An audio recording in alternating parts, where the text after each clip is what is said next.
Les dirigeants de l'entreprise publique SNCF sont en guerre contre l'emploi à statut.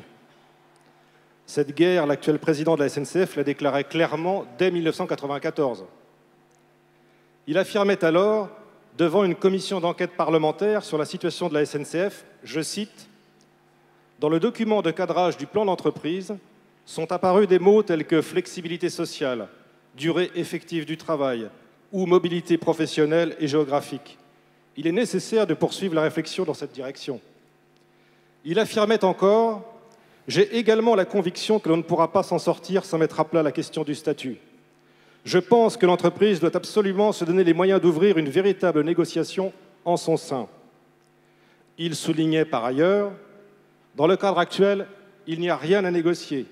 Le statut donne déjà des garanties tellement importantes qu'il est difficile de trouver un nouveau point d'application du progrès social. » Malgré son étonnant sens de l'adaptation, cet homme fait preuve d'une remarquable continuité dans son orientation de fond et son action. La manière de faire de nos dirigeants s'inspire d'un principe simple, diluer les pics dans le groupe, diluer l'emploi à statut en multipliant les formes d'emploi.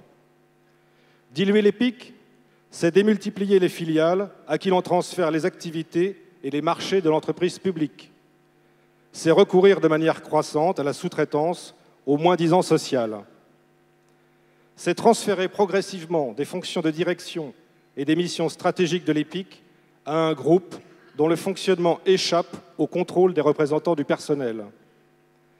Diluer l'emploi à statut, c'est développer la flexibilité par le recours croissant à une population de salariés ou assimilés plus flexible parce que dotés de contrats moins protecteurs, voire précaires, contractuels, jeunes alternants, intérimaires, sans compter les nombreux stagiaires, ces dernières catégories privées de toute perspective d'emploi. Diluer l'emploi à statut, c'est fixer des quotas d'embauche de contractuels, 25% minimum pour les collèges d'exécution et maîtrise, de 40 à 50% pour les cadres. 10 000 contractuels dans l'EPIC, c'est peu.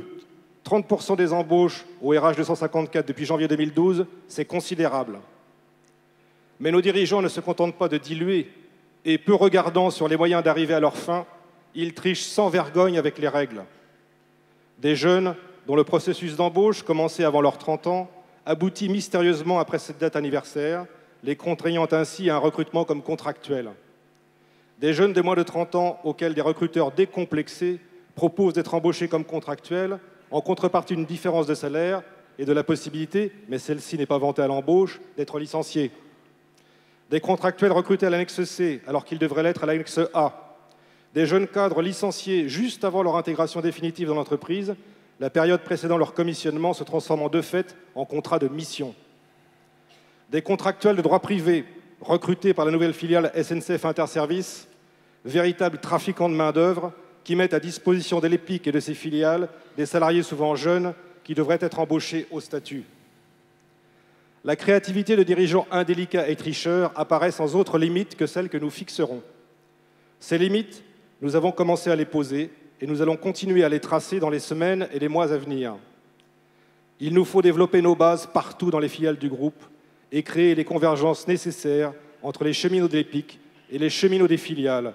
Et quand nous disons cheminots des filiales dans le ferroviaire, nous parlons de l'ensemble des salariés de ces filiales. Nous devons devenir l'organisation syndicale de référence pour les salariés contractuels de l'EPIC. Pour cela, il nous faut les informer, les organiser avec nous, conquérir ensemble de nouveaux droits. Ne nous y méprenons pas.